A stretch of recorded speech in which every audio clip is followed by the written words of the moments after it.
Safekar brothers. The English government made so many plans to control plague. True, all these efforts and plans were beneficial and appeared model plans on paper. But while implementing them, the white British soldiers would not lose any opportunity to hurt the religious feelings of the local Hindus.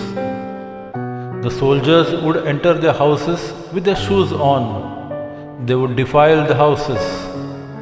It was clear that the remedy was worse than the disease. People were disturbed. Under the pretext of searches and inquiry, they would disrobe even very respectable persons and make them stand naked in the streets. They would be paraded in the streets in the same condition. Many instances of theft of valuables also started coming to light. People started feeling that it was better to face plague than to go through all this torture, insults and humiliations. To add fuel to this fire, one Englishman named Rand was appointed as a plague commissioner in Pune. Mr. Rand hated the Maharashtrians. In particular, the Chitpavan Brahmins were hated the most because they were the descendants of the Peshwas. Many instances of isolated British soldiers being waylaid in the darkness of the night and beaten severely started coming to light. In these activities, Damodar, the son of Haripant Safekar, the famous bard, and his two brothers were always in the forefront. Damodar had gathered a band of youthful men around him. He used to be frequenting Gaikwad Wada, the residence of Lokmanya Tilak. Tilak supported these activities of Damodar discreetly. In one of such meetings, Lokmanya Tilak admonished him and urged him to do something more concrete and effective than resort to these petty acts. This provoked Damodar to do what Tilak had urged him to do. Damodar organized a band of few trusted and selected men out of his numerous colleagues and friends. He used to have secret meetings of these persons. In these meetings, many schemes of avenging the insults heaped upon the locals were discussed. They started collecting weapons very secretly. After all this brainstorming, a scheme to assassinate Rand was worked out. The plan was to be executed by Damodar and his two brothers, Balkrishna and Vasudev. Balkrishna shadowed Rand and collected all details of his daily activities and movements. Taking stock of all the details gathered and after careful thought, the day to assassinate Rand was fixed upon. It was to be the 22nd of June 1897. That day, a very big function was organized at the government bungalow to celebrate the jubilee of the Queen's coronation. It was decided to accost Mr. Rand in the darkness of the night at Ganesh Thind, while he would be returning from the jubilee celebrations and to finish him. The youngest, Vasudev, was to hang around the gates of the governor's bungalow and identify the carriage in which Rand would be travelling. He would then follow the carriage and indicate the carriage to the waiting Damodar by the code words of Gondya Alare. Damodar would jump on the rear of the carriage and shoot Rand with his pistol. If anyone intercepted, Balkrishna was to protect both his brothers. All this was fully planned. On the day of the Jubilee celebration, Damodar and his colleagues occupied their positions well before darkness. While the fireworks display was still on, Rand and other officers with their wives started leaving the bungalow in their carriages. Vasudev spotted Mr. Rand's carriage correctly and started following the horse carriage, shouting the code words, Gondya Alare. Hearing Vasudev's voice, Damodar steadied himself and prepared himself for the attack. When a grand carriage was passing past them, Balkrishna could not contain himself and in a fit of excitement climbed onto the rear of the coach.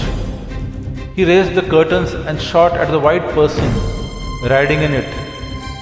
Immediately he heard the anguished cry of a lady. He was taken aback at the unexpected sound of a lady's cry. Balkrishna jumped off the carriage and ran away from it. But again the shouts of Vasudev's Gondya Alare came to be heard. When he looked at the whole scene, he saw Vasudev running behind the horse carriage and shouting, Gondya Alare! Gondya Alare! Oh, what did it mean?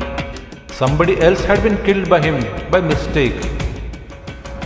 Damodar did not know what to do, but collecting his wits, he steadied and advanced towards the carriage.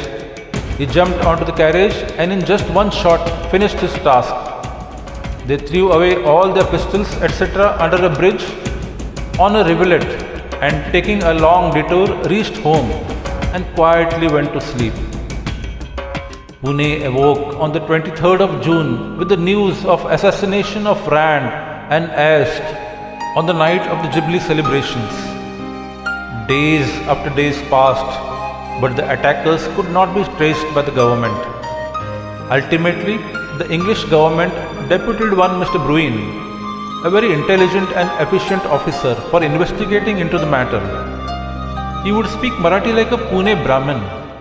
He used to be on meeting terms with veteran politicians like Lokmanya Tilak. Mr. Bruin made all-out efforts, but the task of locating the culprits remained unaccomplished. Ultimately, the government was forced to declare a prize of Rs 20,000 for anyone apprehending the culprits or giving some information about them. The attraction of the prize money tempted one Mr. Dravid, known to be in the close confidence of the Chafekar brothers. He turned against these brothers and gave complete information about the brothers and the plan hatched by them to Bruin. In the meanwhile, Haripant Chafekar had moved to Mumbai along with his 3 sons to attend the religious sermons held during the 4 monsoon months.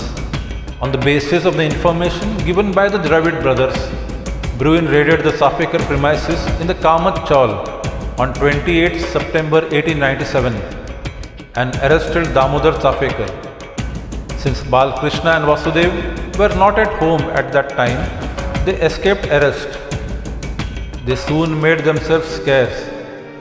Realizing that Damodar could not be won over by physical torture, the clever Bruin caught the simple-minded and straightforward Damodar in his trap. He was able to extract a confession from Damodar. On the basis of this confession, Damodar was sent to the gallows. But Balkrishna and Vasudev were still at large and could not be reached by the police. They were wandering all over in the Nizam territory and in Karnataka with great hardships. In these difficult days, Lokmanya continued to help them secretly. However, this help was not enough and could not last long. Ultimately, Balkrishna had to send Vasudev back home.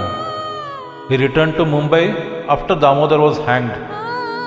He was able to convince Bruin that he had no hand in the plot and that he had run away simply out of fear. Bruin left him alone and did not take any further action against him. But the search for Balkrishna continued. Again, due to treachery of some people, he was arrested. He was handcuffed and brought to Pune.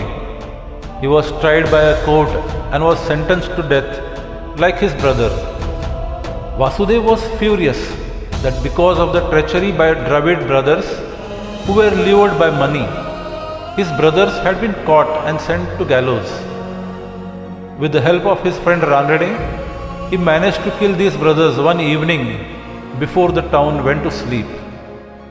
But soon, both he and Ranade were arrested.